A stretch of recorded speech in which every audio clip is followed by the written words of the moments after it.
ক্ষমতাচ্যুত প্রধানমন্ত্রী শেখ হাসিনার বিষয়ে নিজেদের অবস্থান পুনর্ব্যক্ত করেছে ভারত।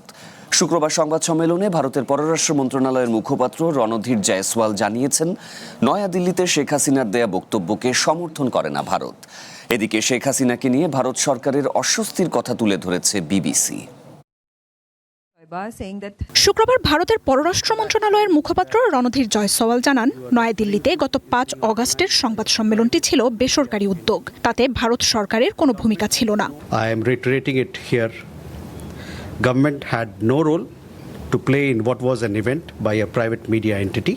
শেখ হাসিনার সংবাদ সম্মেলনের বিষয়ে আগেও ভারত অবস্থান স্পষ্ট করেছিল জানিয়ে সেটি পুনর্ব্যক্ত করেন জয়সওয়াল। জানান, বাংলাদেশের বর্তমান সরকারের বিষয়ে ওই অনুষ্ঠানে যেসব বক্তব্য দেওয়া হয়েছে তাতে ভারত সরকারের কোনো সমর্থন নেই।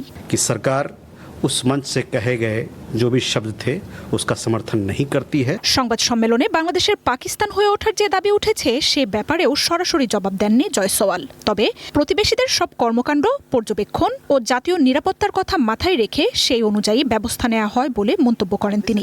We continue to closely follow developments that happen in our neighborhood. বাংলাদেশের পক্ষ থেকে জ্বালানি চাওয়ার বিষয়ে এই কূটনীতিক জানান, ঢাকার সাথে বাণিজ্যিক ও অর্থনৈতিক সহযোগিতা চলমান রয়েছে। এর আগে গত বুধবার ক্ষমতাচ্যুতির দ্বিতীয় বার্ষিকীতে ফাঁসির দণ্ডপ্রাপ্ত শেখ হাসিনা দিল্লিতে সংবাদ সম্মেলনে বক্তব্য দেন। এই ঘটনার ক্ষুব্ধ প্রতিক্রিয়া জানায় ঢাকা। এদিকে ক্ষমতাচ্যুত হওয়ার পর 2 বছর ধরে শেখ হাসিনার ভারতে অবস্থান ঢাকার সাথে দিল্লির সম্পর্কে অস্বস্তি বাড়াচ্ছে, এমন খবর দিয়েছে বিবিসি। খবরে বলা হচ্ছে, 2 দেশের গুরুত্বপূর্ণ বেশ কিছু বিষয় নিয়ে আলোচনা হলেও শেখ হাসিনার ভারতে অবস্থান কূটনৈতিক সম্পর্ক স্বাভাবিক হতে দিচ্ছে না। বিবিসির ওই প্রতিবেদনে আরও বলা হয়, বাংলাদেশের রাজনীতিতে আওয়ামী লীগের পুনর্বাসনে ভারত সাহায্য করবে, শেখ হাসিনার এমন প্রত্যাশা ছিল। কিন্তু সেই লক্ষ্যে দিল্লি গত 2 বছরের যে প্রস্তাবই দিয়েছে শেখ হাসিনা তাতে রাজি হননি। মার্জিয়া উপমা, ওয়ান ইন্টারন্যাশনাল ডেস্ক।